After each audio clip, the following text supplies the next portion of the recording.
Hi guys! Bless here again! Kamusta na po uli? Lockdown pa din ba in your places? Bored pa din ba like me? Ako kasi bored pa din every time eh. That's why I just keep on sleeping and eating. So you can see the proof on my face, so chubby. I don't even have chin anymore. Just like tonight, I want to eat in Yoshinoya. But because it's raining, eto, tinamad na naman. So, I decided to just make my own gyudon here in my kitchen. Gyudon is a Japanese food, consists of beef, mirin, dashi, and soy sauce. And it's so affordable, especially if you're alone, and so easy to cook. It won't take time. So guys, I hope you will enjoy watching on how I will make my own gyudon. Okay? Start tayo? Okay? Start na talaga? Start na, okay? Start na talaga. Bachoo!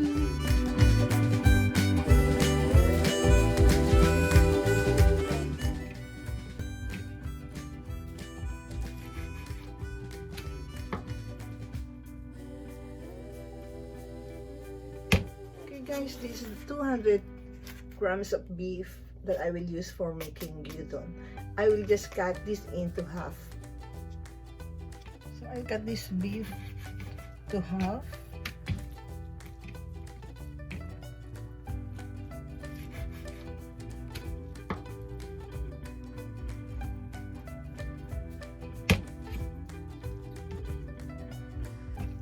Do you know what this pandemic did good to me?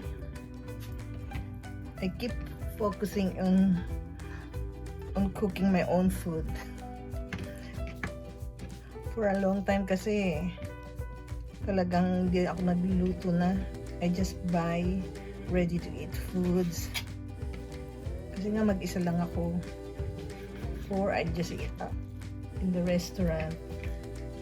Pero ngayon parang iba yung feeling ko pag kumakain ako mag-isa sa restaurant kasi parang nawala yung mga tao.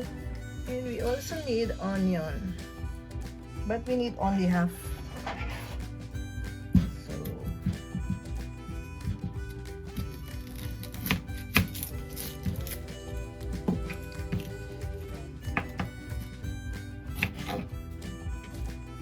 ngayon parang hindi ako comfortable kumain sa restaurant ko mag-isa, hindi kagaya noon.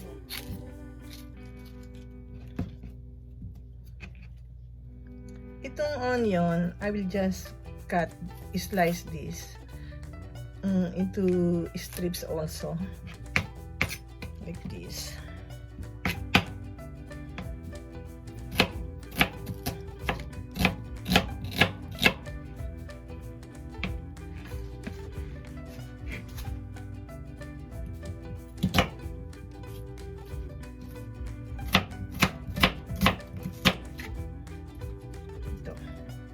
Ganito lang kadami kasi pang isang tao lang naman yung gagawin ko eh.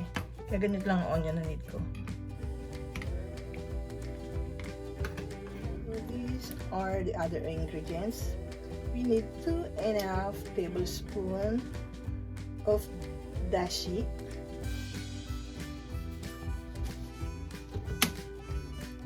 And also we need 2.5 tablespoons of sake, Japanese wine for cooking.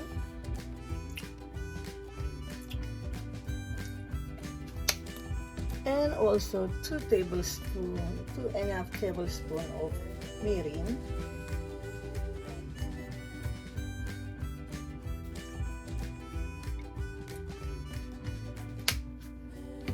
And 2.5 also tablespoons of soy sauce.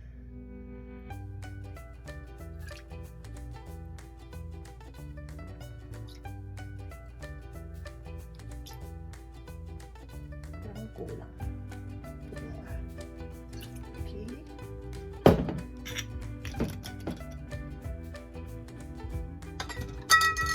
And also need 2.5 tablespoons of sugar.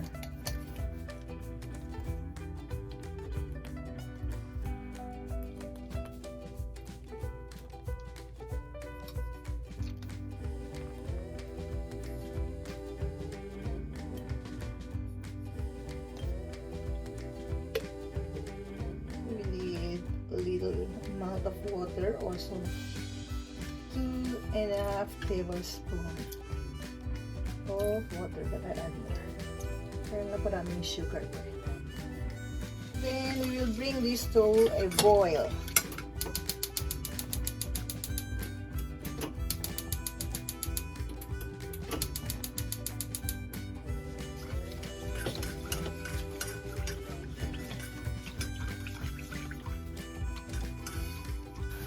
So it's boiling now, so we will add the beef and the onions.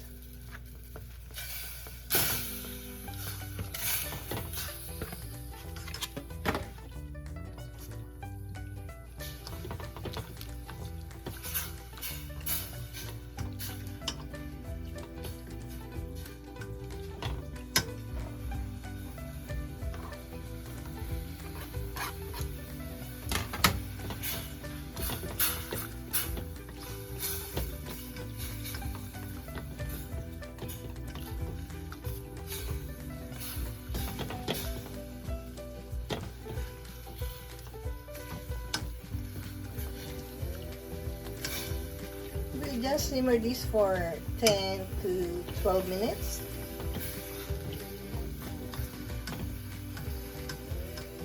Ito lang ang maganda dito sa gyudon. This is so affordable. Hindi aabot ng 1,000 yen ang gagastusin mo. Kaya sa Yoshinoya din, mura yung gyudon nila eh. Kaya lang nakukuntian ako sa beef in Yoshinoya. Kaya ginawa ko to na 200 grams eh, itong beef ko. Bitin ako sa 100 grams. Kasi yung sa Yoshinoya, parang 100 grams lang yung beef nila. Ayan na siya. Kaya na pag na ganyan na siya, nag-brown color na yung beef, ibig sabihin luto na yan. But I want to boil more para masipsip niya yung ano, yung lasa talaga ng ano, nung pinaka-sauce.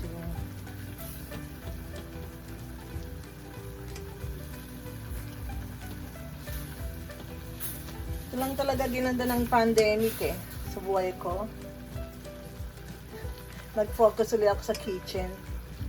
Parang it made me realize that I know that I should remember that I know how to cook my own meal.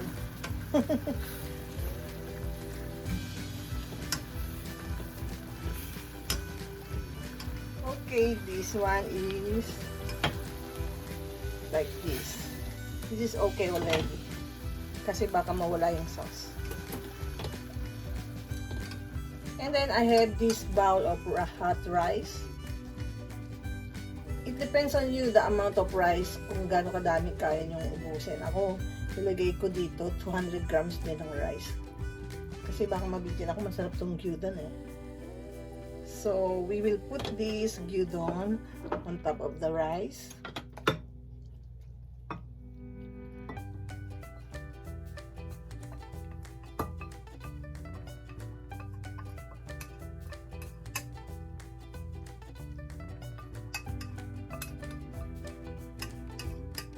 So here it is. My original gyudon. I don't need to go to Yoshinoya and spend money.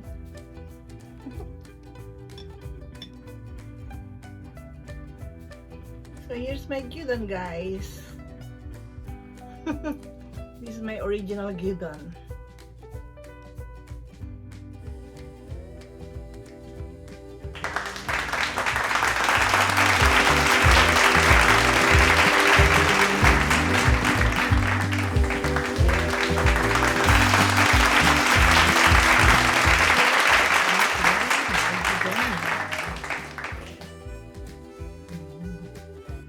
Looks so yummy.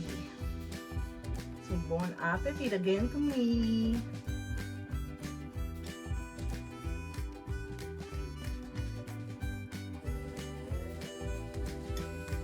I don't know na ata how to use chopstick. Okay, here.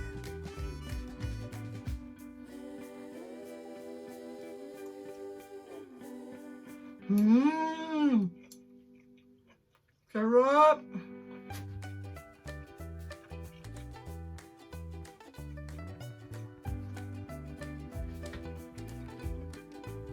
Masarap pa siya kaysa Yoshinoya. I'm telling you. Original is the best.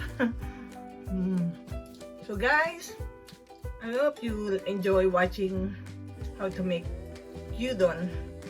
It's so easy, diba? So, I leave you now, guys. I will start eating my dinner.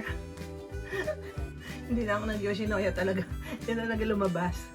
Okay guys, bye-bye for now. See you again on my next video. Okay, ingat lagi ah. Stay safe from COVID. Okay, bye-bye guys.